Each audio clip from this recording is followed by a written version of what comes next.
Hello mga kasupot, no? So may i-share ako sa iyo ng video kung paano mag-adjust ng clutch finger mga kasupot. So ito mga kasupot, papakita ko sa iyo kung paano mag-adjust ng clutch finger. Ayan. Ayan yung pressure plate niya, tapos ito yung clutch finger. Kumbaga itong term ito, lever finger to eh. Clutch lever to eh. So sukatin natin ang alambre. May sukat siya na 2.5. Kung mahaba ang daliri mo, 2 pwede na. Sa akin maiksi kaya 2.5.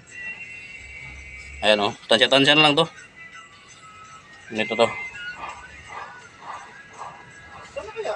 Ayan o. Ayan.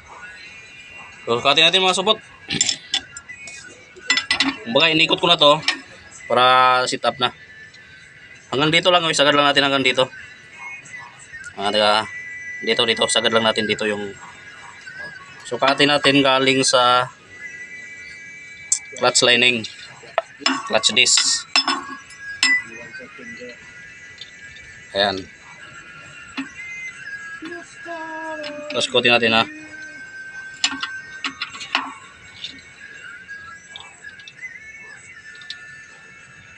Ay, lalagyan mo ng ano, Pam? Oo. Saan mo nakuha ang iba? Nagnakaw ako. Yun. Saan na kayo naroon dito? Tapos ito na naman. Kailangan pantay ito lahat mga kasupot, no? Para pagtulak ng release bearing natin, pantay-pantay yung kuha niya. Walang nahuli. Pantay yung tulak ng kuha. Yan. Tapos ito. Ha? Yung gabit natin yan. Gabit natin yan. Ano yung mahalak ko dito? Oh, kaya. Hindi ko ng kapalodo.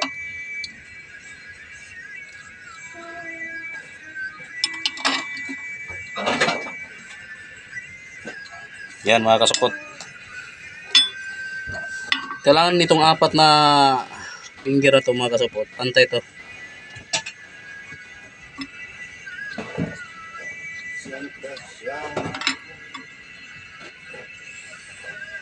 Yun. Ayun, na-adjust natin gamit ang alambre. Ito.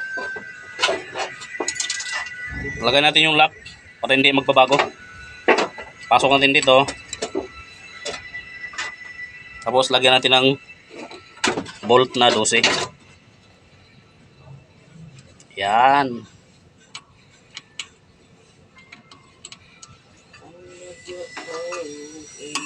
Lagyan natin yung mga lock nito mga kasupot, no? Para hindi magbabago yung adjust ng clutch finger or clutch lever.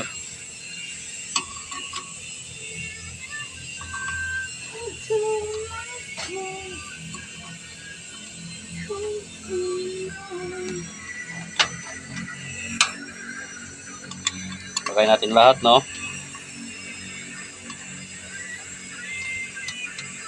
Pati itong ano, ikabit mo lang pala. Oh. Ngayon, ipitan natin para talagang hindi nagagalaw mga kasupot.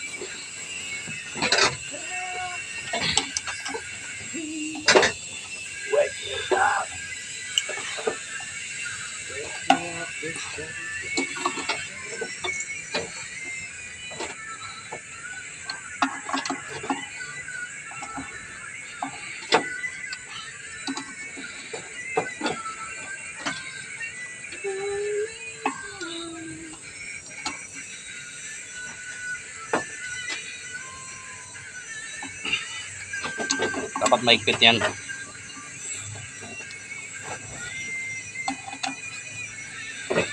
So, yun.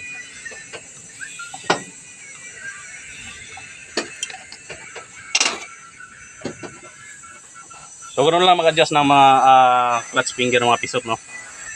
Kung naramdaman nyo na medyo slide na, mahina ng hatak ng track nyo, adjust yung clutch finger. Palubog nyo ang finger. Kailangan pantay. So, yun lang.